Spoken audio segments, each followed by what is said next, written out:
Good evening दोस्तों, मैं हूं दिनेश के वोरा। बहुत बहुत स्वागत है आपका वर्ल्ड न्यूज़ के इस प्रोग्राम में। चैनल आपका फेवरेट डेली न्यूज़ इंडिया 1.0।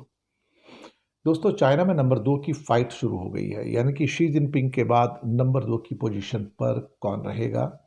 इसी की फाइट इस टाइम जारी, क्योंकि 21 तारीख से 23 तारीख तक कम्युनिस्ट पार्टी का जो सेशन चल रहा है उसमें इस बात का फैसला होगा कि शी जिनपिंग के बाद नेक्स्ट मेंबर कौन होगा, नेक्स्ट चीफ ऑफ चाइना कौन होगा। दूसरा, पाकिस्तान से अफगान डिपोटीज को बड़ी संख्या में, आप सोच रहे हो कि निकाला जा रहा है। बहुत सारे अफगान जो पाकिस्तान में रह रहे हैं, एक एक करके उनको अब निकालने की कवायद जारी है और हज़ारों अफगानियों को डिपोर्ट कर दिया गया है और डेली डिपोर्ट किया जा रहा है। एपेक का समिट है साउथ कोरिया के अंदर। शी जिनपिंग और साथ में ट्रंप साहब की मुलाकात होने के चांसेस पक्के हो गए हैं। क्या निकलेगा वहाँ से बोल नहीं सकते, लेकिन कई बार ऐसा हो रहा है कि उम्मीदें बहुत हो जाती हैं लेकिन निकलता क्या उसमें से, चूं चूं का मुरब्बा। खैर, अफगानिस्तान में फिर से एक भूकंप आया 5.1 का। अभी तक कोई ऐसी खास इन्फॉर्मेशन नहीं है कि क्या नुकसान हुआ है। और युगांडा के अंदर व्हीकल्स की टक्कर के अंदर बहुत सारे व्हीकल्स आपस में टकराए हैं, बस भी टकराई है। 63 लोगों की मौत हो गई है। और चाइना के ऊपर लगाया गया 130 to 155% टैरिफ जो है अमेरिका के द्वारा, 1 नवंबर से शुरू हो जाएगा अगर कोई समझौता नहीं हुआ तो। सबसे पहले आज हम पाकिस्तान की खबर लेते हैं कि पाकिस्तान अफगान बॉर्डर पर क्या कर रहा है। कुछ 10 रिफ्यूजी कैंप थे, उनको बंद कर दिया गया है। 85,000 को डिपोर्ट कर दिया गया है। जी हाँ, और डेली ये डिपोर्टेशन हो रहा है कि तो पाकिस्तान अफगानिस्तान की खबर ले रहा है भाई। दरअसल बलूचिस्तान के अंदर और कुछ और जगह पर, वहाँ पर कई रेफ्यूजी कैंप्स थे जिसमें अफ़गान रेफ्यूजी रहते थे। और करीब करीब 10 रेफ्यूजी जो कैंप्स थे उनको बंद कर दिया गया है। 85,000 अफ़गान रेफ्यूजीज़ को डिपोर्ट कर दिया गया है। इसके अलावा क्वेटा सिटी के अंदर 3,800 जो इलीगल अफ़गानीज़ हैं उनको गिरफ़्तार किया गया है। और साथ में एक और जगह पर भी 3,888 अफ़गान सो कॉल्ड रेफ्यूजीज़ को गिरफ़्तार करके उनको बाहर भेजने की अब बात हो रही है। तो अब उनका जो डिपोर्टेशन है उसकी स्पीड जो है एकदम से बढ़ गई है और उनको दिन हो या रात हो, उनको वापस अफ़गानिस्तान के अंदर भेजा जा रहा है। हालांकि पाकिस्तान के जो प्रशासन है, जो मिनिस्ट्री है, वो कहते हैं कि हम फोर्सफुली कुछ नहीं कर रहे हैं, हम तो बड़े इज्जत से उनको वापस भेज रहे हैं। और अब ये कितनी इज्जत है तो भगवान जाने। इसी तरह पंजाब सरकार जो है, ख़ास तौर से पाकिस्तान के अंदर, उन्होंने भी एक लास्ट वहाँ पर अफ़गानिस्तान के रिफ्यूजीज़ का कैंप था, उसमें 22,000 लोग थे, उनको भी डिपोर्ट कर दिया है। और ये उनके देश भेजने का सिलसिला है। तो सरकार ने ये 22,000 अफ़गान रिफ्यूजी इसी महीने डिपोर्ट किए हैं। और इसमें 6,000 लोगों के पास किसी किस्म का कोई सर्टिफिकेट भी था, 11,000 के पास अफ़गानिस्तान के सिटीजनशिप कार्ड भी थे। 5,041 लोग पंजाब में इलीगल रूप से रहते पाए गए थे, पाकिस्तान पंजाब में, इंडिया का पंजाब नहीं। और कई और हज़ारों लोग जो थे अब हिरासत के जो सेंटर्स हैं उसमें हैं या दूसरे किस्म के जो सेंटर्स हैं उसमें हैं। तो डेली अफ़गान रिफ्यूजियों को बाहर भेजा जा रहा है, यानी कि डिपोर्ट किया जा रहा है पाकिस्तान से। शायद उनको ये महसूस हो रहा है कि जब इतनी जंग चल रही है दोनों कंट्रीज़ के बीच में, तो फिर कोई मतलब ही नहीं रह जाता कि हम दूसरों के प्रति सिंपैथी क्यों रखें। वो उनके कंट्री के लोग हैं, वो जाए अपने कंट्री में, अपना वहीं पे जाके अपना मसला निपटाएं, हमारे कंट्री के ऊपर बोझ क्यों बनते हैं। चलिए, इन दोनों के बीच की बात है, जो सुलझा सकते हैं ठीक है, नहीं है। और कुछ मेरे पास बहुत सारे लोग मेल्स वगैरह भेज देते हैं, या कुछ कई लोग ऐसे हैं जो व्हाट्सएप पे मैसेज भी कर देते हैं। ख़ासतौर से बांग्लादेश से मैंने देखा है कि जब कभी भी हम मोहम्मद यूनुस के बारे में कोई आलोचना करते हैं या उनका क्रिटिसिज्म करते हैं, या उनका क्रिटिसिज्म क्या कहते हैं कि कोई ख़ास तौर से आईएमएफ करता है या वर्ल्ड बैंक करता है या बीएनपी भी करता है जो खालसा जिया की पार्टी है, तो लोग ट्रोलिंग स्टार्ट कर देते हैं।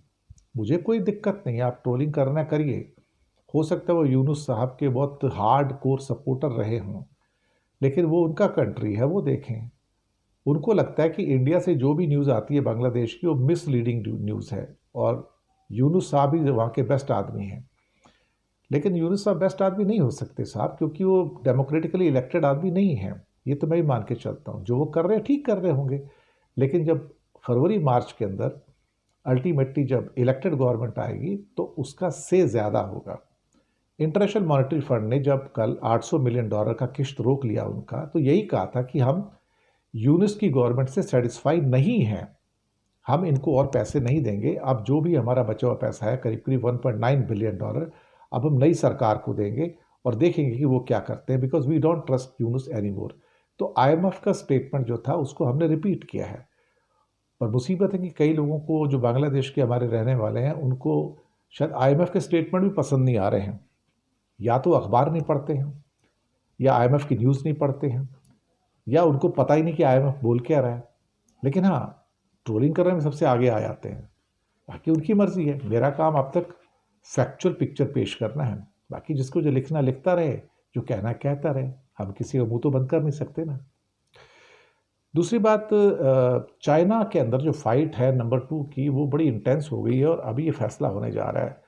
क्योंकि बीच में वैदोंग जो थे, जनरल वैदोंग, जो नंबर 2 माने जाते थे, जिनको करप्शन के चार्ज में हटा दिया गया है, तो अब जो कम्युनिस्ट पार्टी की मीटिंग चल रही है, सालाना मीटिंग है, जो 21 और 23 के बीच में, यानी कल आखिरी दिन होगा उसका, तो वहाँ पर दूसरे जो सबसे पावरफुल पोस्ट है उसकी भी पोस्टिंग होनी है।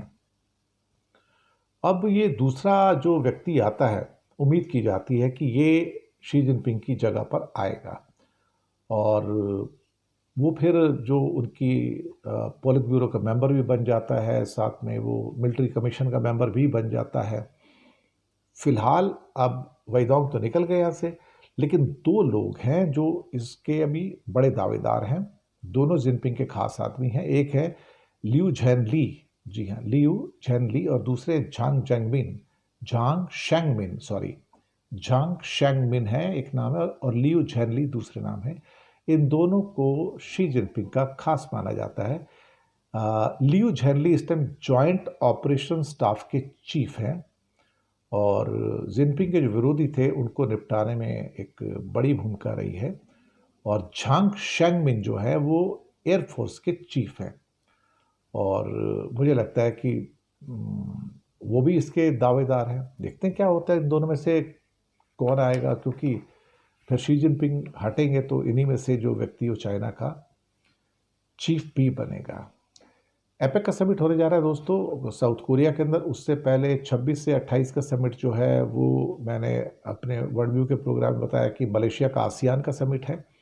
आसियान के समिट, हालांकि उसके लिए ट्रम्प साहब तो मेंबर नहीं है उसके, लेकिन स्पेशल इन्वाइटी हैं मलेशिया के द्वारा, और उसके तुरंत बाद वो 27 तारीख को निकल जाएंगे। 27 से 29 तक वो जापान में रहेंगे, और ये बहुत ही इम्पॉर्टेंट इवेंट होगा।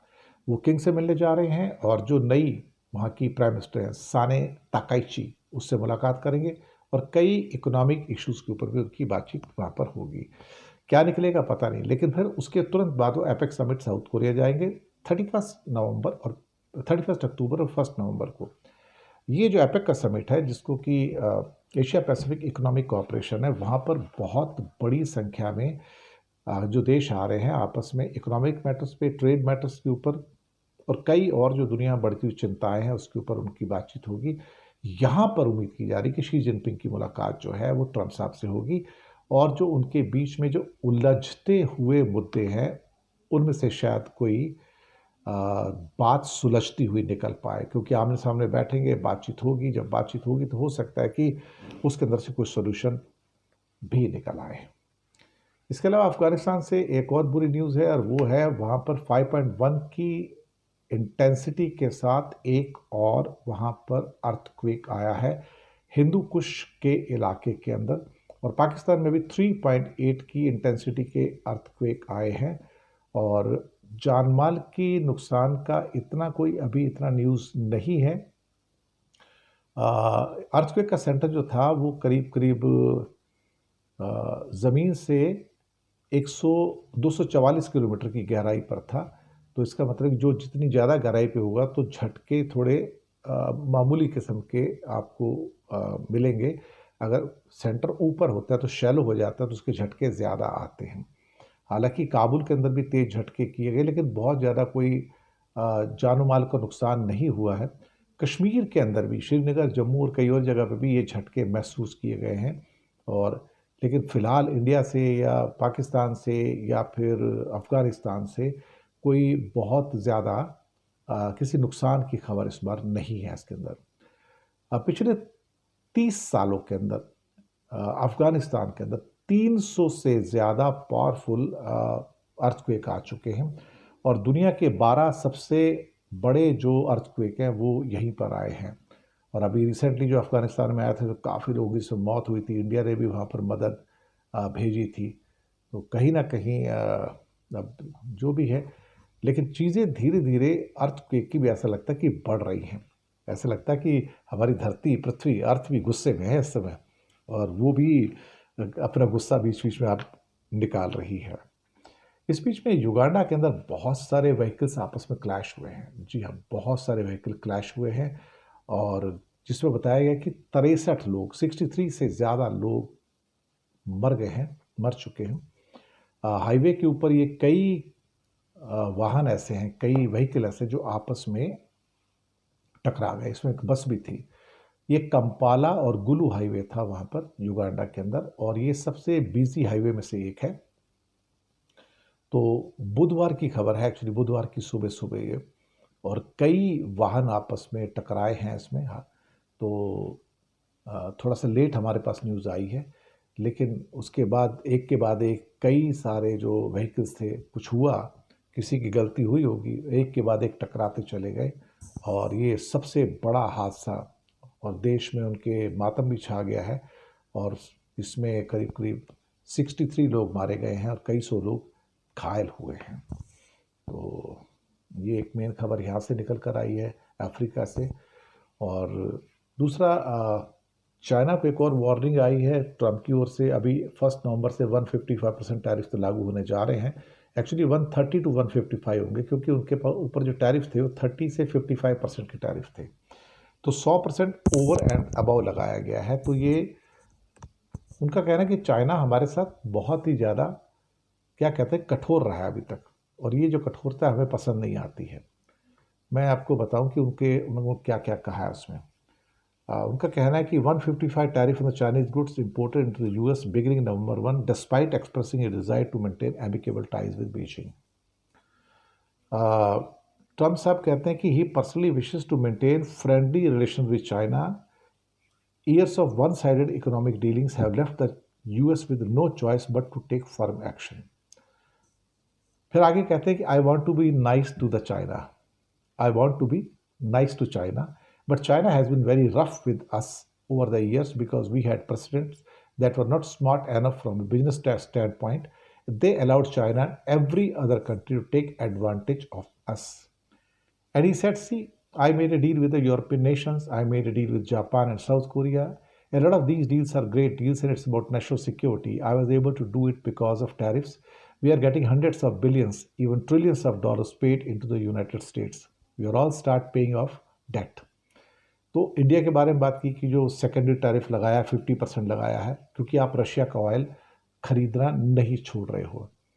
और चाइना के बारे में कहा कि 100% tariff on Chinese goods over and above any tariff that they are currently paying is effective from November 1 और this is in response to the extraordinary aggressive position taken on the trade by China and an extremely hostile letters being forwarded to the various countries, not acceptable to America.